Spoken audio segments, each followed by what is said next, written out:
Hey les amis, ce soir nous allons faire quelque chose d'un peu différent. Nous allons voyager dans le temps, mais pas pour voir des rois ou des batailles. Nous allons essayer de ressentir ce que c'était que d'être une personne qui, légalement, n'était personne. Nous allons marcher dans les pas des femmes qui ne possédaient rien, pas même leur propre corps. C'est une histoire qui s'étend sur des millénaires, une histoire de silence juridique. Et pour être tout à fait honnête, si vous étiez transporté là-bas, vous n'y survivriez probablement pas. Ce n'est pas un monde pour les faibles. Alors, avant de vous installer confortablement, prenez un moment pour liker la vidéo et vous abonner, mais seulement si vous appréciez sincèrement ce que je fais ici. J'adore aussi lire d'où vous écoutez. Alors mettez votre ville et l'heure qu'il est chez vous en commentaire. Maintenant, baissez les lumières, peut-être allumer un ventilateur pour ce doux bourdonnement de fond, et laissons-nous glisser ensemble dans le voyage de ce soir. Le son que tu entends en premier n'est pas un ventilateur, c'est le grattement sec de la pierre sur l'argile. Tu es en Mésopotamie, peut-être à Babylone, il y a près de 4000 ans. L'air est lourd, chargé de la poussière des briques crues et de l'odeur lointaine de l'Euphrate. Tu sens le lin rêche de ta tunique sur ta peau. Tu n'es pas une reine. Tu es la fille d'un brasseur ou la femme d'un fermier et ta vie vient d'être gravée dans la pierre, littéralement. Tu lèves les yeux vers la grande stèle noire que ton père est allé voir sur la place du temple. C'est le code d'Hammurabi, un monument de près de 2 mètres de haut. C'est, te dit-on, la justice. C'est la loi pour tous. Mais, en écoutant les scribes lire les édits, un frisson te parcourt. Tu commences à comprendre que « tous » est un terme très très relatif. Tu entends des lois sur les champs, les bœufs, les dettes, et puis tu entends des lois sur toi. Ce n'est pas que tu n'existes pas aux yeux de la loi. Oh, tu existes, ne t'en fais pas. Tu es mentionné. C'est un fait historique indéniable. Le code d'Hammurabi détaille de nombreuses situations impliquant des femmes, mais tu es mentionné de la même manière qu'un champ de valeur ou un bateau de commerce. Si un homme te frappe et que tu perds l'enfant que tu portes, la loi 209 stipule qu'il doit payer 10 cycles d'argent, mais il ne te les paie pas à toi. Il les paie à ton mari. Si c'est la fille d'un homme du commun, la loi 213 dit qu'il paie 5 cycles. Ta valeur est tarifée. Ton corps est un conteneur et la loi s'intéresse surtout à l'intégrité de la propriété de ton mari. Tu continues d'écouter. Si tu es surprise au lit avec un autre homme, la loi est claire. Vous devez être liés et jetés tous les deux dans la rivière. C'est le fameux procès par l'ordalie. C'est notre petit détail insolite du soir, cette méthode de justice où l'on confiait le verdict aux dieux rivières était considérée comme parfaitement rationnelle. Si tu flottes, tu es innocente. Si tu coules, tu es coupable. Ton mari a le droit de te gracier s'il le souhaite. L'autre homme, lui, n'a pas cette chance, sauf si le roi intervient. C'est un peu comme si votre statut relationnel sur les réseaux sociaux était mis à jour par un crocodile et que seul votre mari avait le mot de passe pour annuler. Tu réalises que tu es un objet de transaction. Ton père ne t'a pas donné en mariage. Il a reçu un terhatum, un prix d'achat, de la part de ton futur mari. En retour, ton père a fourni une serictum, une dot. C'est un échange de biens. Ta dot, ce sont les quelques bijoux, les vêtements, peut-être un esclave si ta famille est riche, que tu apportes dans ta nouvelle maison. C'est la seule chose qui te revient, mais même là, tu n'en as pas le contrôle. C'est ton mari qui l'administre. Si tu meurs sans enfant, elle retourne à ton père. Si tu as des fils, elle leur revient. Toi, tu n'es que la gardienne temporaire. Les historiens débattent encore pour savoir si l'institution de la dot, dans ces sociétés anciennes, était une première forme d'héritage pour les femmes ou simplement un appât pour attirer un bon mari. Vu d'où tu te tiens, sous le soleil cuisant, ça ressemble surtout à une étiquette de prix attachée à ton poignet. Tu penses qu'à tes amis. L'une d'elles, une Naditu, une prêtresse, vit dans le Gagum, une sorte de cloître près du temple. Elle a plus de droits. Elle peut posséder des terres, faire des affaires, prêter de l'argent. Elle est respectée. Mais le prix à payer, elle ne peut pas se marier, ni avoir d'enfants. Elle a choisi la propriété au lieu de la famille, car la loi disait qu'elle ne pouvait pas avoir les deux. Une autre de tes amies tient une taverne. Elle vend de la bière d'orge, un rôle étonnamment courant pour les femmes. Mais la loi d'Hammurabi la surveille de près. Si elle gonfle les prix ou si elle autorise des discussions séditieuses dans son établissement sans en informer le palais, la punition est la mort. Encore une fois, la noyade. Apparemment, l'administration babylonienne avait une solution très humide à la plupart de ses problèmes sociaux. Tu baisses la tête et tu t'éloignes de la stèle. La loi est gravée dans le diorite noir, aussi permanente que la montagne. Elle te dit qui tu es la fille de quelqu'un, l'épouse de quelqu'un, la mère de quelqu'un. Mais jamais, jamais, tu n'es simplement toi. Tu ne possèdes pas la maison dans laquelle tu dors. Tu ne possèdes pas les enfants que tu as mis au monde. Si ton mari décide de prendre une seconde épouse parce que tu es malade, tu ne peux rien y faire. S'il divorce, il peut te renvoyer chez ton père, peut-être avec un peu d'argent si tu as été une bonne épouse. Tu touches la petite amulette en argile autour de ton cou. C'est la seule chose que tu as achetée avec l'argent que tu as gagné en secret en vendant des paniers tressés. Tu la caches sous ta tunique. C'est ton premier secret. C'est ta première possession. C'est illégal. Et c'est le début d'une très, très longue histoire. Tu sens la poussière sous tes sandales et tu te diriges vers la maison qui n'est pas la tienne. Un fantôme légal marchant au milieu des vivants. La poussière de Babylone retombe, siècle après siècle. Les ziggourats retournent à l'argile. Les lois gravées sur la pierre s'effacent sous le vent du désert. Tu clignes des yeux, et la lumière qui te frappe est différente. Elle est plus claire, plus blanche, presque éblouissante. L'air n'est plus lourd de la moiteur du fleuve, mais vif, portant l'odeur salée de la mer Égée et le parfum piquant des oliviers et du thym. Tu n'es plus en Mésopotamie. Tu es à Athènes, au cœur battant du 5e siècle avant J.C. C'est l'âge d'or. Tu entends des hommes parler. Leurs voix sont fortes, assurées, elles résonnent sur l'agora, la place publique. Ils parlent de démocratia, de liberté, de philosophie, de la beauté pure de la raison humaine. Ils débattent des lois avec une passion qui te semble presque violente. Tu les écoutes, mais pas depuis la place. Tu es dans une maison solide, sur le flanc de la colline, et tu perçois leur voix depuis une petite fenêtre à l'étage, dans une pièce qui sent la laine et l'huile de lampe. Tu n'as pas le droit d'être à l'agora. Ici, dans la cité de Périclès, la loi n'est pas une simple stèle noire. Elle est dans l'air que tu respires, elle est dans les fondations de chaque temple, elle est dans la bouche de chaque citoyen masculin. Et cette loi a un mot pour toi. Tu n'es pas tout à fait une personne, tu es une partie de loi Kos, la maisonnée, et ta vie entière est définie par un seul homme, ton Kyrios, ton gardien, ton tuteur légal. Quand tu es enfant, c'est ton père. Il te nourrit, te protège et décide de chaque aspect de ton avenir. Il décide qui tu épouseras et quand. Puis vient le jour de l'angisis, tes fiançailles, qui sont en fait le véritable contrat de mariage. Tu as peut-être 15 ans. Ton futur mari, un homme que tu n'as peut-être jamais vu, en a 30.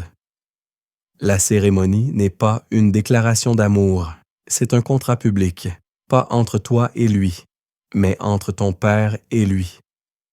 Ton père déclare « Je te donne cette femme pour la procréation d'enfants légitimes. Tu es l'objet de la transaction. Ton Kyrios a simplement changé. Ta nouvelle maison devient ton univers. Tu vis dans le Généconitis, les quartiers des femmes, C'est un fait historique. La ségrégation stricte des sexes était un idéal social dans l'Athènes démocratique. C'est généralement à l'étage ou au fond de la maison, loin de la porte d'entrée où ton mari reçoit ses amis. Tes journées sont rythmées par le son du métier à tisser, la gestion des réserves de grains et d'huile et la surveillance des esclaves. Tu es la directrice invisible de la maison, mais rien, absolument rien, ne t'appartient. Ni la laine que tu tisses, ni les olives dans les jarres, ni même les enfants que tu mets au monde. Ils appartiennent à ton Kyrios. Sortir? Tu sors pour les grands festivals religieux, comme les thesmophories, ou pour un enterrement. Aller au marché toi-même? Impensable. C'est une tâche pour les esclaves ou les hommes. Ta vie sociale ressemble un peu à un confinement sans fin, où les seuls invités sont tes parents de proches. C'est un peu comme si ta seule interaction sociale autorisée était un groupe de discussion familiale dont tu ne peux pas partir. Et si ton père meurt sans laisser de fils? Ah, c'est là que la loi devient vraiment créative. Tu deviens une épicléros. On traduit souvent ce mot par héritière, ce qui est la blague la plus cruelle de toute Athènes. C'est notre petit détail insolite du jour. Tu n'hérites absolument pas de la terre. Tu es l'héritage.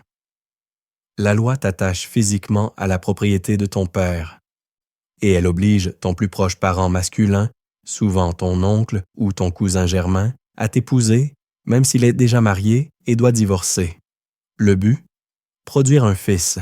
Ce fils sera alors légalement considéré comme le fils de ton père décédé, et c'est lui qui héritera de tout. Tu n'as été qu'un pont, un vaisseau obligatoire pour que la richesse et le nom de la famille restent entre les mains des hommes. Tu ne peux pas intenter un procès. Tu ne peux pas signer un contrat. Tu ne peux même pas faire un achat qui dépasse la valeur d'un médimnos d'orge, juste assez pour nourrir ta famille pendant quelques semaines. Tout ce qui est important, acheter un champ, un esclave, louer la maison, doit être fait par ton mari, en ton nom. Si tu es maltraité, tu ne peux pas demander le divorce. Tu dois t'enfuir et convaincre ton père ou ton frère de le faire pour toi, de reprendre le contrat. Les historiens débattent encore pour savoir si cette ségrégation totale était la réalité quotidienne pour toutes les femmes, ou si c'était un idéal de luxe que seules les familles riches pouvaient s'offrir. Après tout, la femme d'un fermier pauvre devait bien aller au champ, la femme d'un artisan devait bien tenir la boutique. Mais l'idéal est clair, et il est martelé par les grands orateurs. Périclès lui-même, dans sa célèbre Oraison funèbre, a dit que la plus grande gloire pour une femme était d'être le moins possible mentionnée par les hommes, que ce soit en bien ou en mal. En gros, le but de ta vie est d'avoir la présence publique d'une chaise vide. Tu regardes par ta fenêtre la colline de l'Acropole. Le Parthénon brille. Un chef-d'œuvre dédié à Athéna, une déesse puissante, guerrière, sage et vierge. Les hommes de ta cité l'adorent, mais ils se sont assurés par tous les moyens légaux qu'aucune des femmes réelles de leur ville ne lui ressemble de près ou de loin. Si ton mari meurt, tu ne deviens pas libre. Ton fils aîné, cet enfant que tu as nourri, devient ton nouveau Kyrios. Tu as passé ta vie à passer d'un tuteur à un autre. De ton père à ton mari, et maintenant à ton fils. Tu lui as donné la vie, et en retour, il te donne la permission d'exister légalement. Tu retournes à ton métier à tisser. Le clac-clac régulier des pois en terre cuite est le seul rythme qui t'appartient. C'est un son lent, patient. Tu tisses la richesse d'une cité qui ne te comptera jamais parmi ses citoyens. Le clac-clac du métier à tisser s'estompe, remplacé par un son nouveau. Un son plus dur, plus rythmé.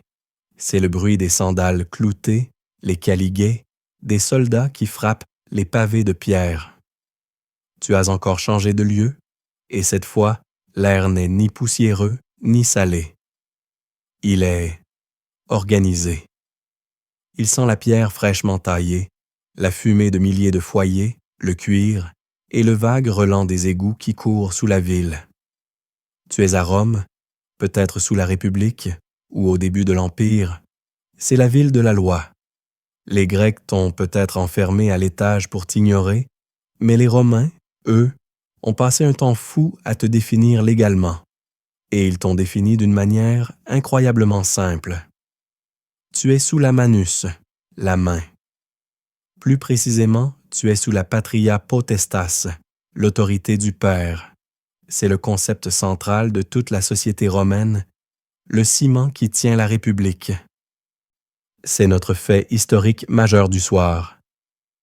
Ton pater familias, le mâle le plus âgé de ta lignée, que ce soit ton père, ton grand-père ou même ton arrière-grand-père, est le seul. Individu. Légal. De la famille. Tout le monde en dessous de lui, y compris ses fils adultes, ses petits-fils, ses esclaves, et toi, n'est qu'une extension de sa personne juridique. Tu te souviens de ton Kyrios grec? C'est un peu comme si ton Kyrios avait passé les derniers siècles à la salle de sport et était revenu en version, disons, Terminator. Le pater familias n'est pas seulement ton gardien. Il a, en théorie, le vitenesisque potestas, le pouvoir de vie et de mort sur toi. S'il décide que tu as déshonoré la famille, il peut légalement t'exécuter. S'il décide que tu dois te marier, tu te maries. Si tu gagnes de l'argent, cet argent est à lui. Si tu reçois un héritage, il est à lui. Tu es un objet, réel, de sa propriété, au même titre que sa table, sa toge ou son char. C'est un peu comme vivre sous le toit de tes parents, sauf que tes parents sont aussi ton PDG, ton banquier, le juge de la Cour suprême et l'exécuteur, tout ça en un. Et ce, pour toujours. Les historiens débattent encore passionnément pour savoir à quel point ce pouvoir de vie et de mort était réellement exercé. Était-ce une pratique courante ou un bouton nucléaire, légal, une relique des temps anciens que l'on gardait dans les livres de loi pour faire peur à tout le monde?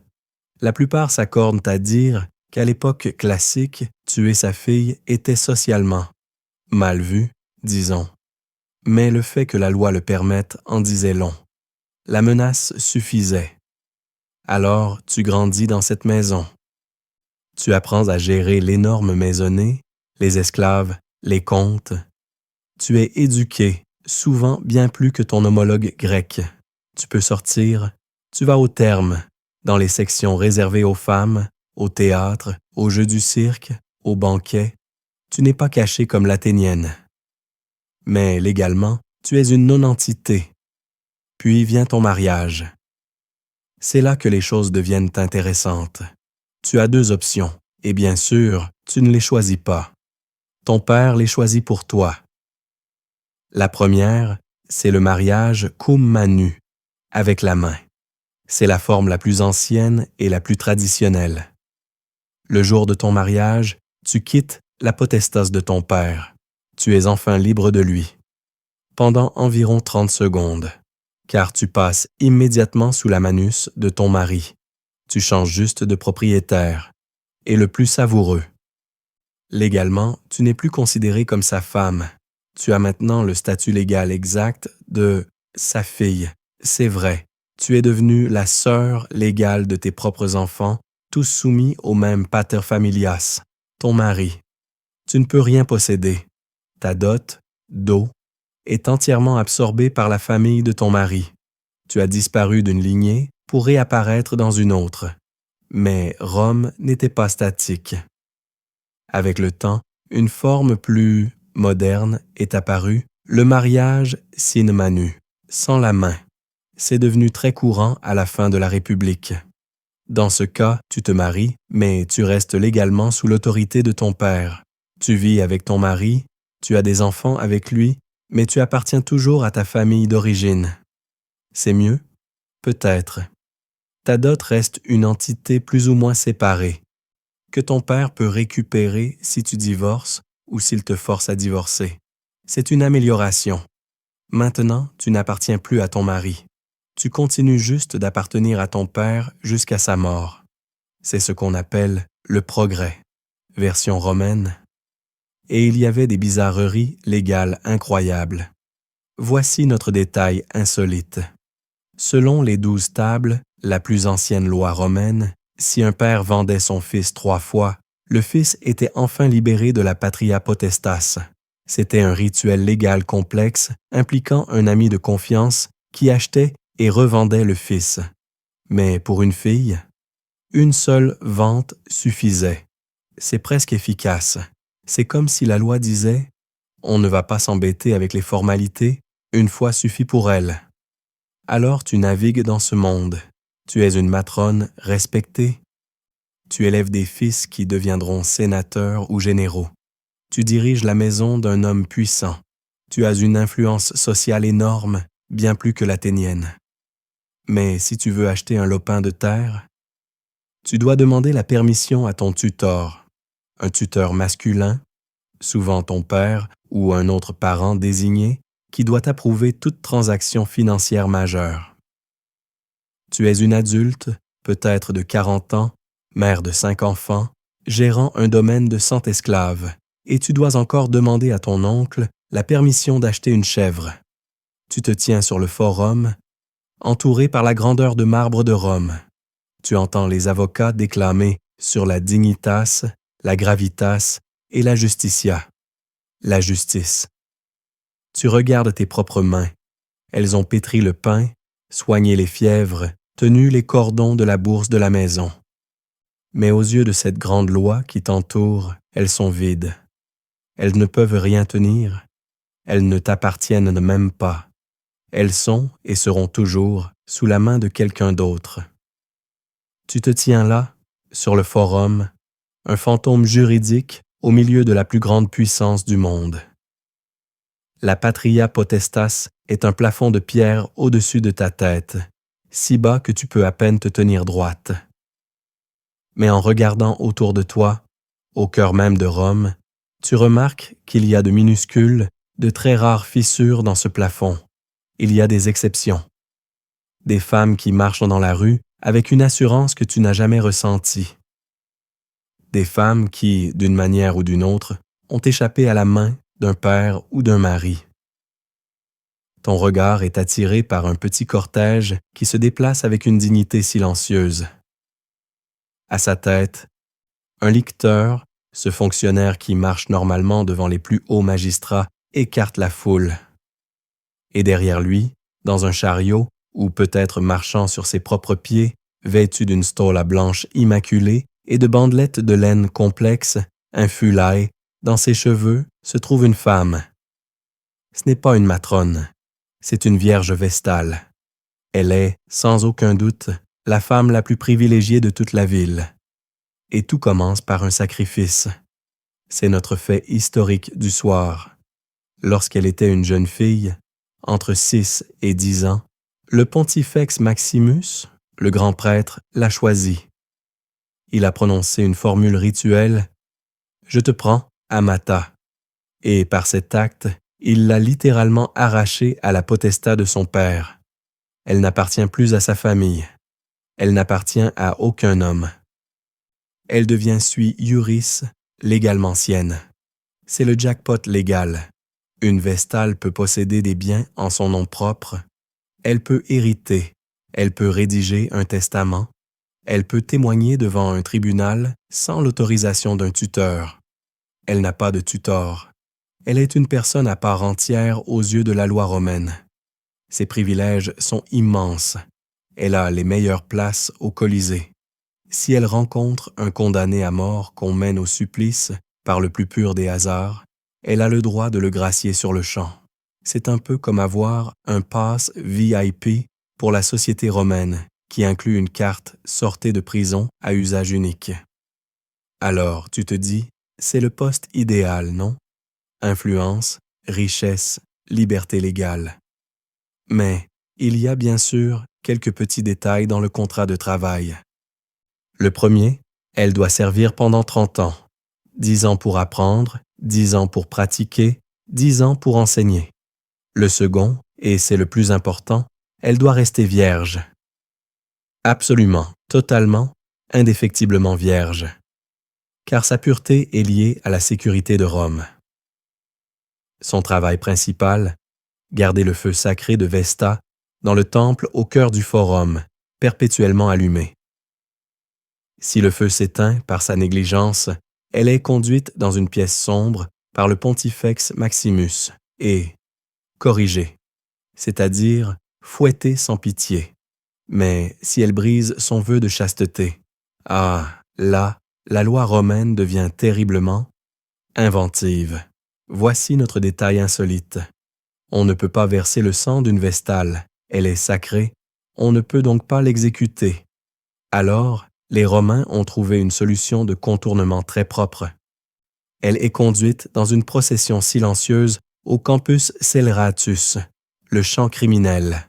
Là, on la fait descendre dans une petite chambre souterraine.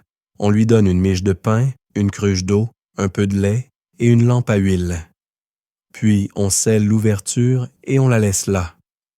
Techniquement, personne ne l'a tuée. Elle est juste morte, de cause naturelle, sous terre. Son amant, lui, est simplement fouetté à mort en public. C'est une politique des ressources humaines assez dissuasive. Les historiens débattent encore pour savoir si les Vestales étaient les premières femmes libérées de Rome ou si elles étaient simplement une autre forme de propriété, non pas d'un homme, mais de l'État. Étaient-elles des individus sui iuris, ou des objets rituels dont la liberté était juste une condition nécessaire à leur fonction sacrée?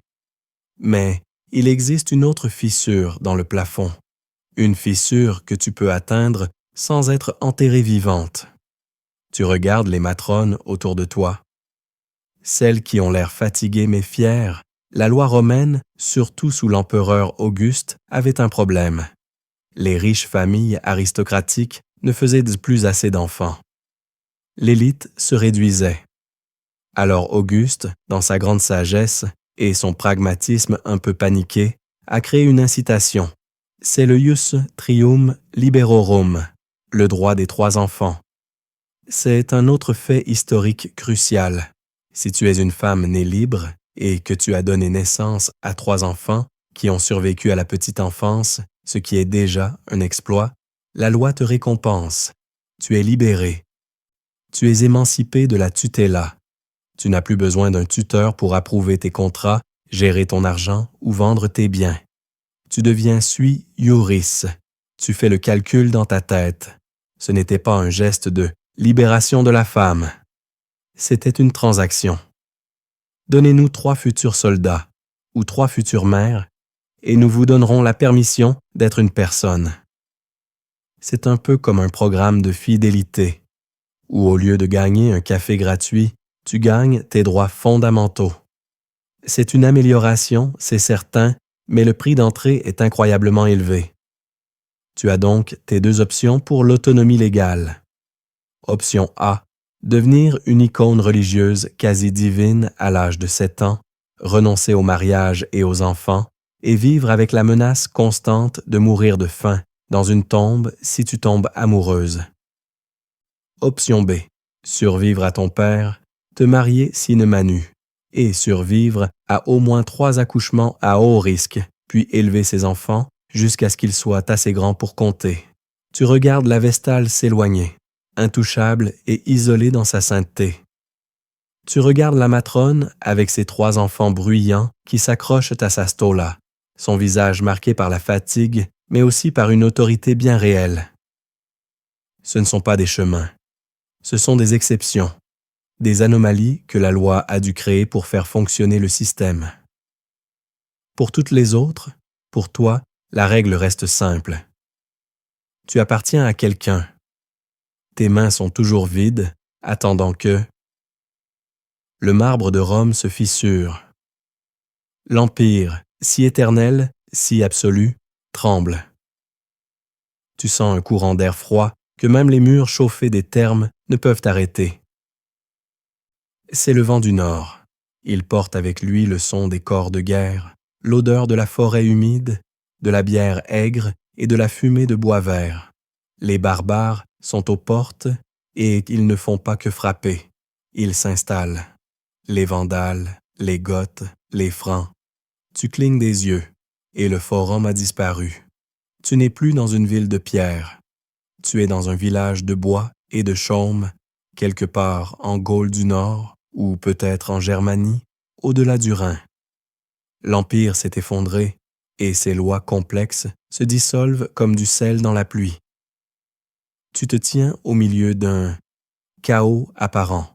Il n'y a pas de stèle gravée, pas de Sénat, pas de pater familias avec un pouvoir absolu. La loi, ici, n'est pas écrite. C'est une chose vivante, mémorisée, chantée et débattue par les anciens de la tribu autour du feu de la grande salle. C'est le droit germanique. Et il est sur le point d'entrer en collision frontale avec les restes du droit romain. C'est le grand choc des traditions qui va façonner le millénaire à venir. Premier constat, tu n'es toujours pas libre. Désolé de doucher tes espoirs.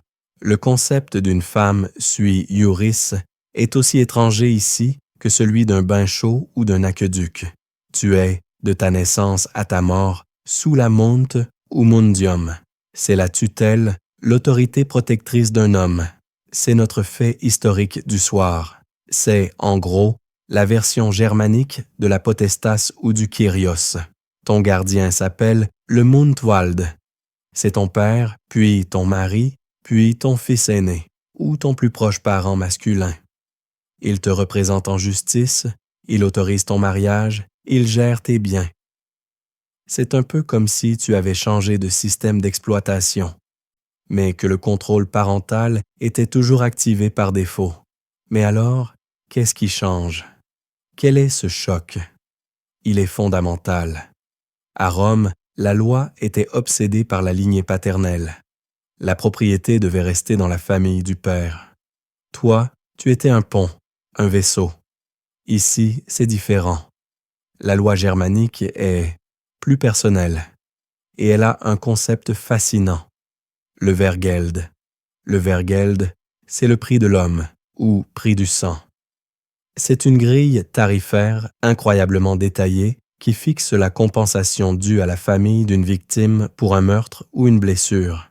C'est un système conçu pour arrêter les vendettas sans fin en remplaçant le sang par de l'argent. Et c'est là que ça devient intéressant pour toi. Tu as ton propre Vergeld. C'est notre détail insolite du jour. Et il est souvent très, très élevé. Dans de nombreuses tribus, le Vergeld pour une femme libre en âge de procréer est égal, voire supérieur, à celui d'un guerrier libre. Parfois, il est le double. Tu n'es plus seulement la fille de, ou la femme de, dont la blessure est compensée au pater familias. Tu es une entité de valeur reconnue, une valeur, disons, pragmatique. Tu es une productrice de futurs guerriers et de futures mères. L'usine à bébés, en gros. Ce n'est pas de l'égalité, mais c'est une reconnaissance légale que la société s'effondrerait sans toi. Si quelqu'un te tue, il doit payer une fortune à ton si peu, ton clan, ta parentèle élargie. Et une partie de cette amende, la frédus, va au roi pour avoir troublé la paix. Tu as un prix catalogue, et il est premium. Maintenant, parlons mariage. Tu te souviens de la dot romaine, la dot que ton père donnait à ton mari, qui la contrôlait entièrement. Les Germains ont une autre idée. Bien sûr, il y a un échange. Ton père reçoit toujours un prix d'achat. Le Mundschatz, le trésor de la tutelle, de ton futur mari. Mais ce n'est pas tout. Le lendemain de la nuit de noces, ton mari te doit un cadeau. Il est appelé le Morgengab, le don du matin. Et ce cadeau, un lopin de terre, du bétail, des bijoux, est à toi. C'est ta propriété personnelle. Ton mari peut l'administrer pour toi, merci le Mundwald, mais il ne peut pas le vendre sans ton consentement explicite. C'est révolutionnaire. C'est le premier salaire que tu n'as jamais reçu, et c'est pour avoir, eh bien, survécu à la nuit de noces. De plus, lors du contrat de mariage, ton mari met de côté une autre portion de ses biens, le Vittum ou le Douer, un concept que nous explorerons davantage. C'est ta police d'assurance. C'est ce qui te permettra de vivre si tu deviens veuve. Ce n'est pas un retour à ton père. Ce n'est pas être mise à la porte. C'est une part réservée pour toi. Les historiens débattent encore avec ferveur pour savoir si la position des femmes barbares était objectivement meilleure que celle de leurs homologues romaines éduquées. La romaine pouvait aller au théâtre et lire de la poésie, mais ne possédait rien. La femme franque, ou goth, ne pouvait probablement pas lire, mais elle avait son Morgengabe et un Vergeld impressionnant. Était-ce une meilleure affaire ou juste deux saveurs différentes d'assujettissement? Le choc se produit lorsque ces deux systèmes fusionnent. L'Église, qui essaie de mettre de l'ordre dans ce chaos, adore le droit romain écrit. Les nouveaux rois francs, eux, gouvernent par leurs traditions orales. Le résultat est un mélange étrange, un hybride juridique. Tu te retrouves avec le pire des deux mondes, la tutelle masculine perpétuelle des lois germaniques, combinée au retour de la dot romaine que l'Église encourage. Mais tu gardes aussi des bribes du droit germanique, comme ton Morgengabe et ton droit au douer. Tu es au point zéro de ce qui deviendra le droit médiéval. Le sol est instable. Les règles changent en fonction du seigneur local, de ce dont l'évêque se souvient du droit canon ou de ce que ton grand-père se souvient des anciennes coutumes. Tu n'es toujours pas propriétaire de toi-même, mais pour la première fois, tu as une chance, une infime chance, de posséder quelque chose d'autre. Tu n'es plus seulement un objet dans la transaction. Tu es une partie de la transaction qui repart avec un petit quelque chose en poche. Et dans ce monde froid et sombre, ce petit quelque chose est le début de tout. Ce mélange étrange de lois s'installe. Il fermente pendant des siècles. Le monde ne s'améliore pas, il devient juste, plus dur. L'insécurité est partout. Les raids vikings, les guerres intestines, la famine.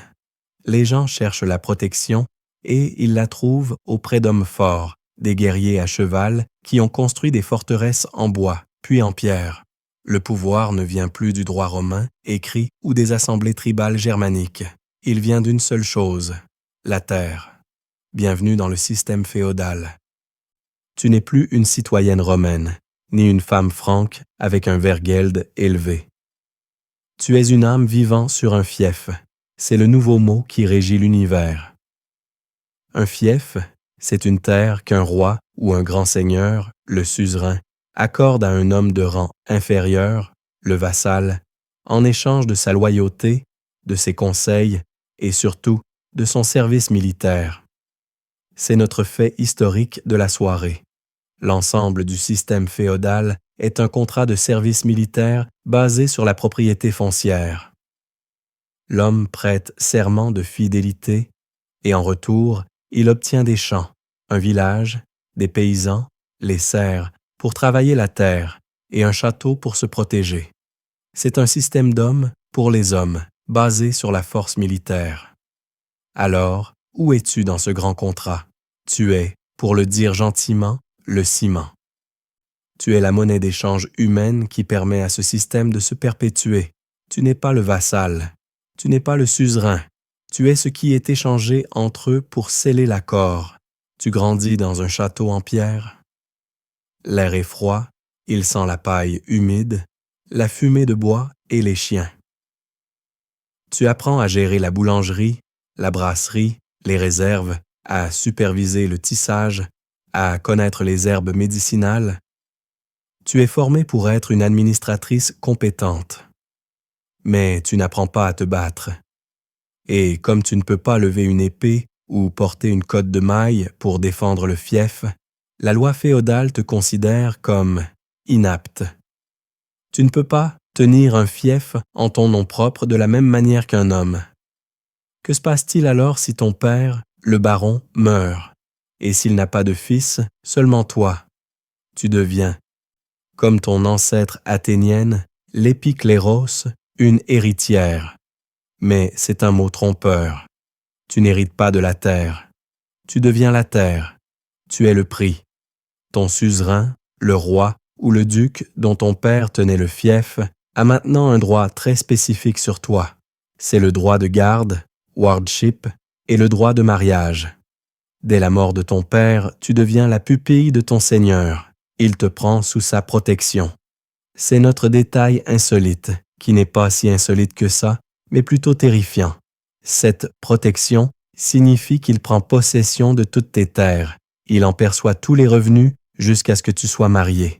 Et, point crucial, il a le droit exclusif de choisir ton mari. Il ne va pas te demander ton avis, il ne va pas demander si tu trouves le prétendant charmant. Il va vendre ton mariage. C'est une transaction commerciale pure et simple. Un baron voisin veut étendre son territoire. Un chevalier sans terre a rendu un grand service au roi. Ton mariage est leur récompense. Ils paient au roi une somme énorme pour le droit de t'épouser. Et en échange, ils mettent la main sur ton fief. C'est un peu comme si votre profil de rencontre était géré par votre PDG à des fins de fusion-acquisition. Vous n'êtes pas une personne, vous êtes un package deal. Terre et fille incluses, cheval non fourni. Tu n'as que 14 ans. Un chevalier de 50 ans, couvert de cicatrices, se présente au château de ton tuteur. Il a payé 1000 marcs d'argent au roi pour toi. Tu seras marié avant la fin du mois. Si tu refuses, la loi est claire.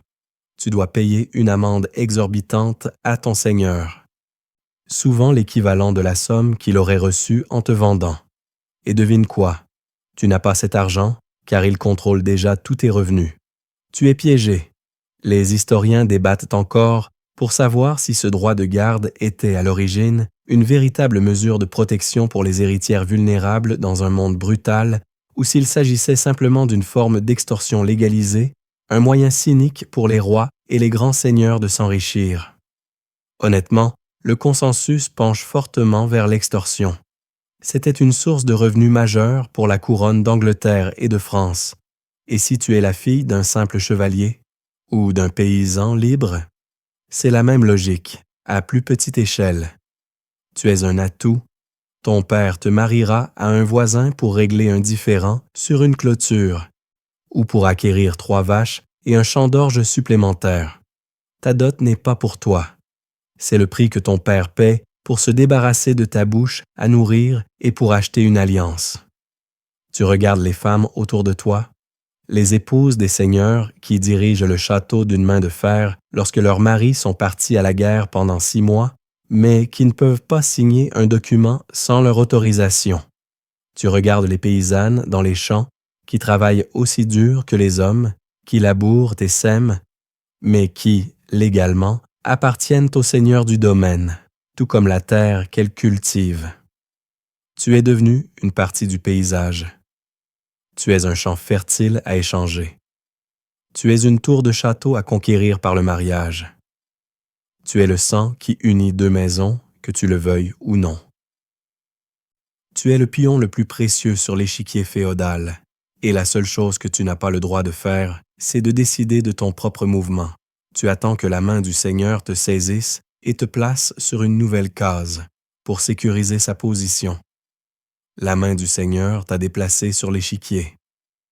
Le chevalier t'a payé, ou plutôt, il a payé ton tuteur. Le mariage a eu lieu. Tu te tiens à la porte de l'église, le vent d'automne faisant claquer les bannières de ton nouveau mari. Tu as peut-être 15 ans. Tu portes une robe de laine teinte en bleu ou en rouge, lourde et précieuse. Tu as fait ce qu'on attendait de toi. Tu as scellé une alliance, tu as transféré un fief. Tu t'attends à ce que ta nouvelle vie de dame commence, gérant le château de ton mari. Et c'est ce que tu feras. Mais avant même que tu n'aies franchi le seuil de ta nouvelle maison, quelque chose d'invisible, mais d'absolu, vient de se produire. Tu viens de mourir, légalement. Bienvenue dans le monde merveilleux de la couverture. C'est un concept juridique qui s'est solidifié dans la common law anglaise, mais ses principes se retrouvent partout en Europe médiévale. C'est l'un des piliers de la loi pour les 1000 ans à venir. C'est notre fait historique central. L'idée est simple et elle sera plus tard résumée parfaitement par le juriste anglais William Blackstone. Par le mariage, le mari et la femme ne forment plus qu'une seule personne en droit, c'est-à-dire que l'être même ou l'existence légale de la femme est suspendu pendant le mariage. Suspendu. En pause, c'est comme si, en disant « oui », tu avais appuyé sur le bouton « pause » de ton existence juridique et que ton mari avait pris la télécommande. Avant le mariage, tu étais une femme seule. Tu avais peut-être des droits limités, mais tu existais. Tu pouvais, en théorie, hériter de biens, signer un contrat, avec la permission de ton tuteur, bien sûr. Mais maintenant, tu es une femme couverte, une femme couverte. Couverte par quoi? Par l'identité légale de ton mari. Tu es absorbé par lui. C'est un peu comme une fusion d'entreprises où tu es l'entreprise rachetée et où ton nom disparaît de la bourse. Ton existence s'est fondue dans la sienne. C'est romantique, non?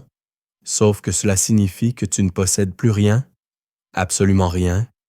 La robe que tu portes, elle appartient à ton mari.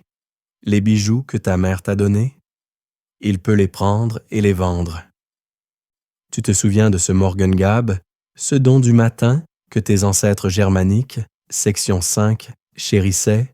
Si tu as de la chance, la coutume locale dit toujours qu'il est à toi, mais devine qui le gère.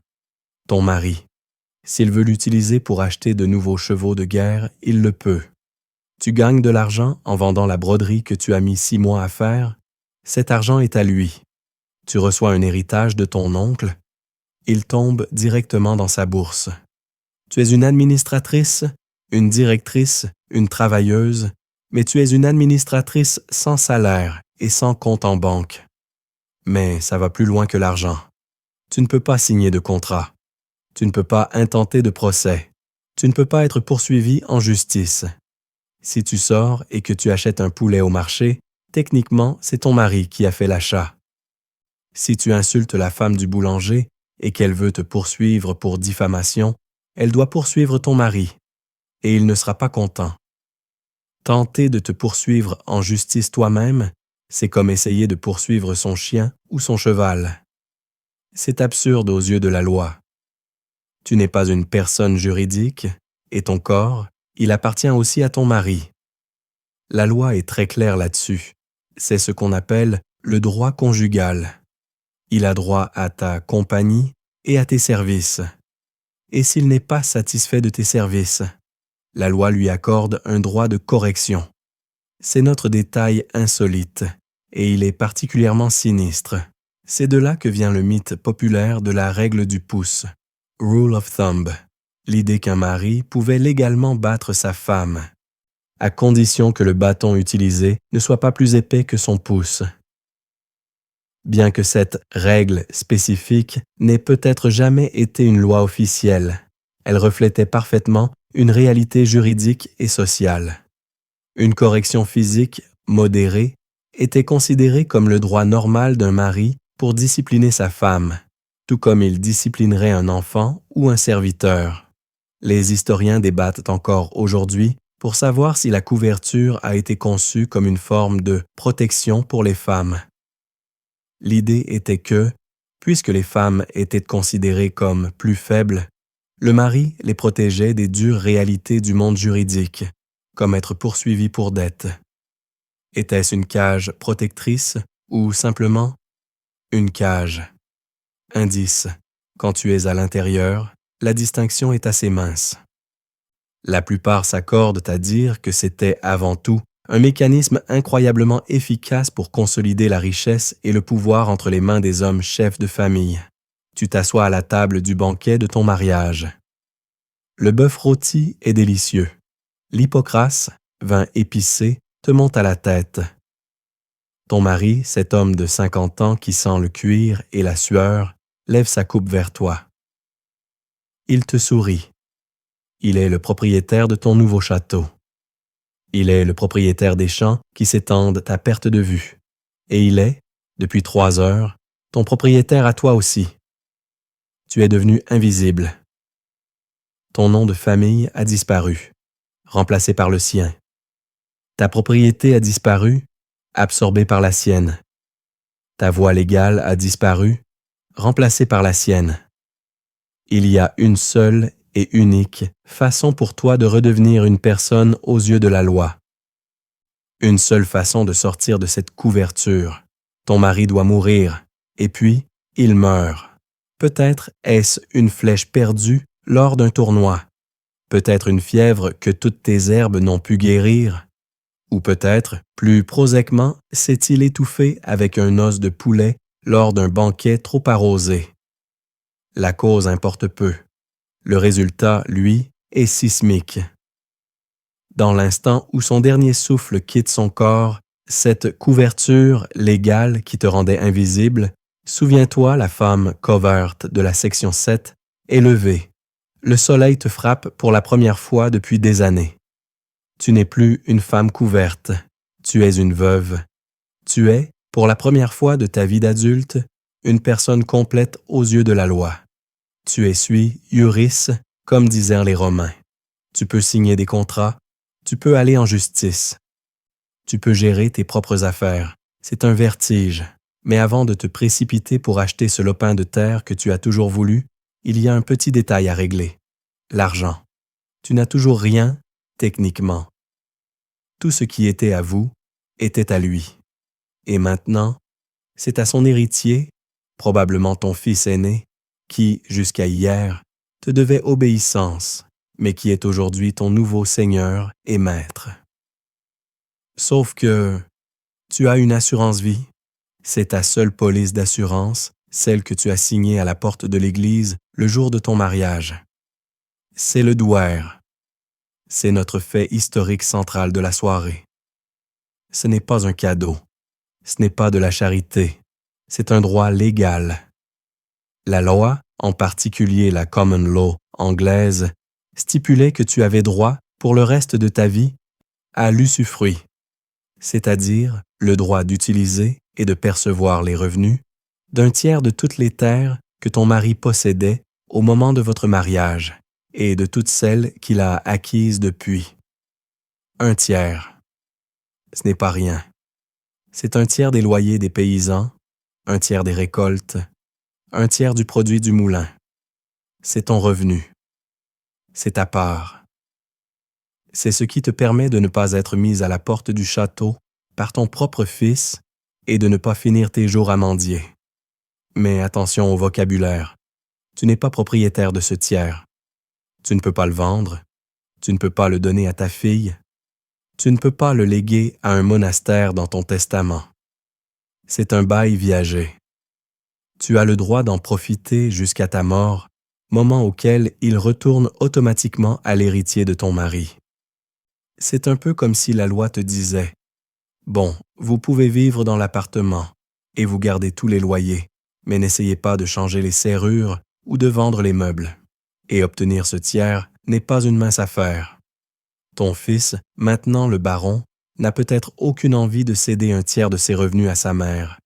C'est là que la loi te donne une autre petite arme, et c'est notre détail insolite du jour. La quarantaine de la veuve. Non, ce n'est pas une maladie. C'est le mot français quarantaine, qui signifie 40 jours. La Magna Carta elle-même a gravé ce droit dans la pierre. Une veuve a le droit de rester dans la maison principale de son mari pendant 40 jours après sa mort, pendant lesquels son douaire doit lui être assigné. Imagine la scène. C'est une période de deuil, mais c'est surtout 40 jours de négociations intenses, de comptage des acres et de disputes avec tes beaux-frères. C'est un compte à rebours de 40 jours pour sécuriser ton avenir avant qu'ils ne puissent légalement te mettre à la porte. Les historiens débattent encore pour savoir si le douaire était une véritable reconnaissance de la contribution de l'épouse à la prospérité du domaine, ou s'il s'agissait simplement d'un mécanisme juridique pragmatique pour empêcher que des milliers de veuves aristocratiques ne deviennent des sans-abri et une charge pour la société. Était-ce une question de respect ou de simple gestion des actifs? Si tu réussis, si tu es une femme forte et que ton douaire est important, tu deviens soudainement une force avec laquelle il faut compter. Les veuves douairières, riches, étaient parmi les femmes les plus puissantes du Moyen Âge. Elles géraient d'immenses domaines, Elles devenaient des mécènes pour les artistes, elles finançaient des chapelles, elles fondaient des abbayes. Elles étaient libres. Mais c'est là le piège. Une femme, seule, riche et légalement compétente, c'est une anomalie que le système ne peut pas tolérer. La société médiévale déteste le vide juridique et une veuve riche est un vide béant. La pression pour que tu te remaries est immense. Immédiatement, ton ancien suzerain, le roi ou le duc, celui-là même qui t'avait vendu la première fois, tu te souviens? Section 6, est de retour. Ton douaire, attaché à ta personne, fait de toi un prix encore plus attrayant sur le marché du mariage. Il a de nouveau le droit de te marier. Tu peux refuser maintenant. Tu essuies Iuris. Mais si tu refuses le mari qu'il te propose, tu dois lui payer une amende, souvent si exorbitante qu'elle anéantit tes revenus. C'est un peu comme un service de rencontre obligatoire avec des pénalités financières en cas de swipe à gauche. Tu te tiens donc dans la grande salle de ton château. Tu es vêtu de lin noir de deuil. Tu es libre. Tu as un revenu. Et tu es une cible. Pour ton fils qui veut récupérer son tiers. Pour ton roi qui veut te vendre au plus offrant. Pour les chevaliers sans terre qui voient en toi un moyen rapide d'accéder à la richesse. Ta survie n'a fait que te jeter dans une arène différente, plus visible. Le prix de ton veuvage, c'est cette liberté précaire. Tu as gagné le droit d'exister, mais tu as aussi gagné le droit de te battre pour cette existence, seul, chaque jour. Ta vie, cependant, ne se déroule pas dans une grande salle de château. Tu n'attends pas la mort d'un baron pour enfin pouvoir signer un document. Ton combat pour la survie est plus immédiat, plus quotidien. Il se joue dans la boue et le bruit d'une ville médiévale en pleine expansion. Tu es la femme d'un artisan, un boulanger, un cordonnier, un tisserand, et la loi de la couverture, dont nous avons parlé à la section 7, s'applique tout autant à toi. Légalement, tu es l'ombre de ton mari. Tu n'existes pas, mais c'est là que la loi, si rigide et si absolue dans ses textes, se heurte de plein fouet à un mur bien plus puissant, la pure et simple nécessité économique. La loi dit que tu ne possèdes rien, mais la vie exige que tu gères tout. Tu te lèves avant l'aube. L'air est froid. L'étage au-dessus de l'échoppe est petit. Ton mari est au fournil. Couvert de farine, préparant la pâte. C'est son métier. Il est membre de la Guilde des boulangers, un club très fermé d'hommes qui fixe les prix, les standards de qualité et qui interdit à quiconque, surtout aux femmes, de pratiquer le métier sans leur accord. C'est notre fait historique du jour. Les guildes médiévales étaient des bastions de pouvoir masculin qui contrôlaient l'économie urbaine. C'est lui, ton mari, qui est le boulanger officiel.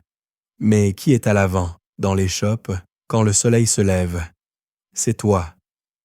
Qui vend chaque miche de pain? C'est toi. Qui prend l'argent, rend la monnaie et note mentalement qui doit encore payer sa taille de la semaine dernière? C'est toi. Qui négocie avec le paysan venu vendre son sac de farine, débattant du prix et de la qualité? C'est toi. Ton mari, que Dieu le bénisse, est un artiste du pain, mais il est incapable de compter au-delà de 20 sans enlever ses bottes. Pourtant, aux yeux de la loi, c'est lui le génie financier de l'opération. Toi, tu n'es que sa main-d'œuvre non rémunérée. La loi dit que tu ne peux pas signer de contrat. Pourtant, hier, tu as acheté pour 2 mois de bois de chauffage à crédit, en donnant simplement ta parole. Le marchand de bois sait que c'est toi qui gères la bourse de la maison, pas ton mari qui dépense tout à la taverne. La loi dit que l'argent que tu tiens dans ta main ne t'appartient pas. Mais quand tu le caches sous une latte du plancher, à l'abri des mains dépensières de ton mari, tu commets un acte de possession. C'est illégal, mais c'est nécessaire. Tu regardes ta voisine. C'est une brasseuse. C'est notre détail insolite de la soirée. Pendant une grande partie du Moyen Âge, brasser la bière, halle ou cervoise, était un travail de femme. C'était une extension de la cuisine, On embrassait pour la maison, puis on vendait l'excédent. Ta voisine a fait de cela son métier. Elle n'a pas de guilde. Elle est en concurrence féroce avec les autres alewives, brasseuses de la rue. Elle est bruyante, elle est dure en affaires et elle est constamment traînée devant le tribunal de la ville pour avoir prétendument vendu de la bière faible ou utilisé des mesures de truqué. C'est l'un des rares métiers où une femme peut être la patronne. Et c'est dangereux. Cette indépendance économique, cette gestion de l'argent, cette maîtrise d'un produit, ça rend les gens méfiants. C'est d'ailleurs de l'image de la brasseuse que naîtra plus tard une partie de l'iconographie de la sorcière. Le haut chapeau pointu, pour être vu au-dessus de la foule au marché, le chat, pour chasser les souris du grain, et le grand chaudron bouillonnant. Les historiens débattent encore avec passion pour savoir si ce rôle économique donnait aux femmes du peuple un réel pouvoir ou une agence. Était-ce une véritable indépendance ou simplement une tolérance pragmatique? Si ton mari rentrait et prenait tout l'argent de ta caisse pour aller le jouer au dé, tu n'avais absolument aucun recours légal. 0. C'était son argent. Tu n'étais que sa gérante temporaire. Mais le système était tellement impraticable que la loi a dû, par endroits, créer des exceptions. À Londres, par exemple, on a inventé un statut spécial, la femme sole trader. Si une femme mariée exerçait un métier seule, séparément de son mari, la loi de la ville pouvait la traiter comme si elle était une femme seule non mariée. C'était une rustine juridique incroyable. Cela ne te donnait pas la liberté, cela te donnait quelque chose de bien plus important pour la ville, la responsabilité légale. Tu pouvais être poursuivi pour tes dettes. Tu pouvais et devais payer des impôts. C'était moins une libération qu'un moyen pour l'administration fiscale de s'assurer que tu ne te cachais pas derrière la couverture de ton mari pour ne pas payer. Tu essuies la sueur de ton front avec un avant-bras couvert de farine. Tu jettes un œil au fournil. Ton mari s'est endormi près du feu. La loi dit qu'il est ton maître. La loi dit qu'il possède tout. Mais tu regardes les chopes. Tu regardes les enfants qui jouent dans la ruelle. Tu regardes la caisse en bois où teintent les pièces de cuivre.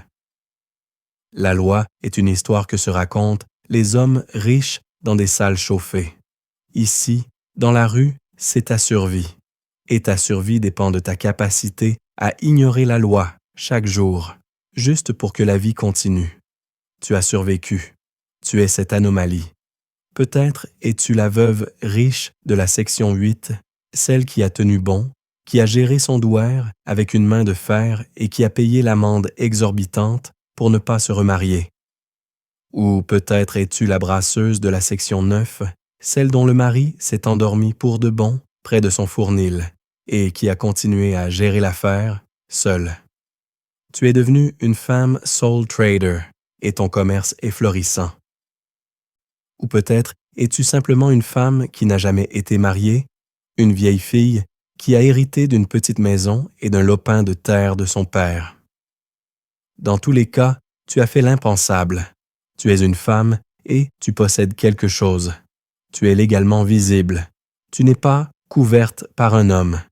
Tu es une anomalie et la société déteste les anomalies. Le monde autour de toi change. Ce n'est plus le Moyen Âge sombre et boueux.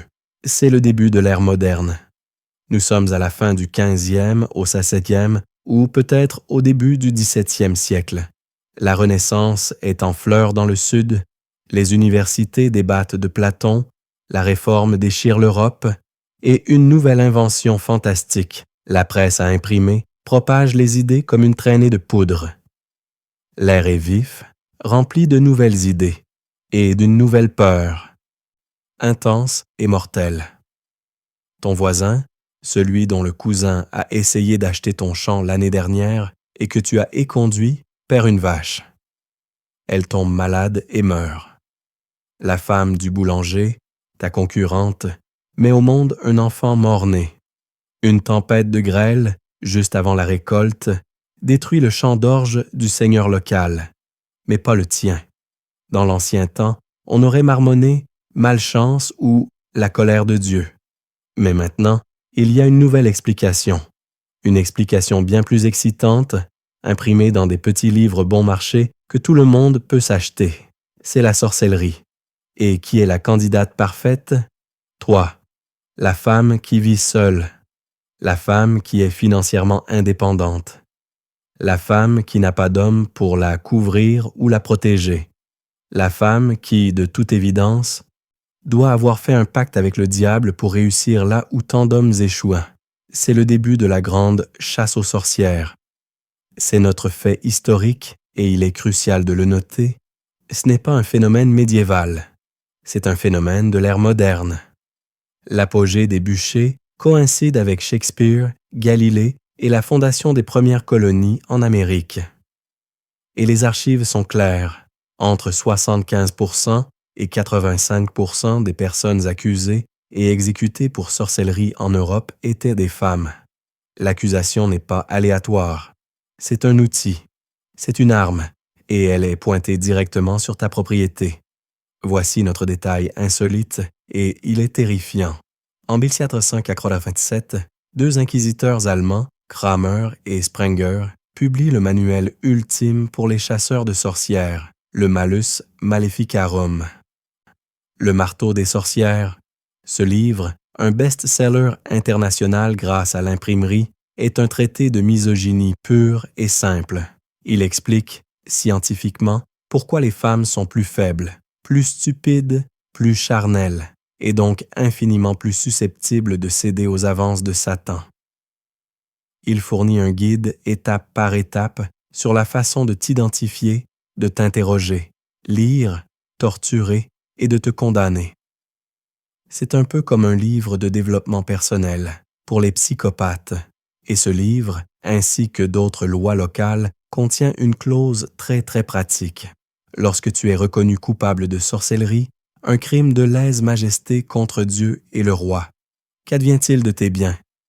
Ils sont confisqués. Soudain, tout s'éclaire. Ce voisin dont la vache est morte, il fait partie du tribunal local qui va saisir ta maison. Ce seigneur dont la récolte a été détruite, il va récupérer ton champ, celui qui a miraculeusement survécu. L'accusation de sorcellerie est l'outil juridique parfait pour éliminer une anomalie économique et s'emparer de ses actifs. C'est la solution ultime au problème de la femme propriétaire. La loi de la couverture disait que tu ne pouvais rien posséder. Si, par miracle, tu y arrivais quand même, la loi sur la sorcellerie s'assurait que tu ne le gardes pas longtemps. Les historiens débattent encore aujourd'hui pour savoir ce qui était le moteur principal de cette grande folie. Était-ce une panique religieuse authentique? Une tentative de l'Église de réaffirmer son autorité?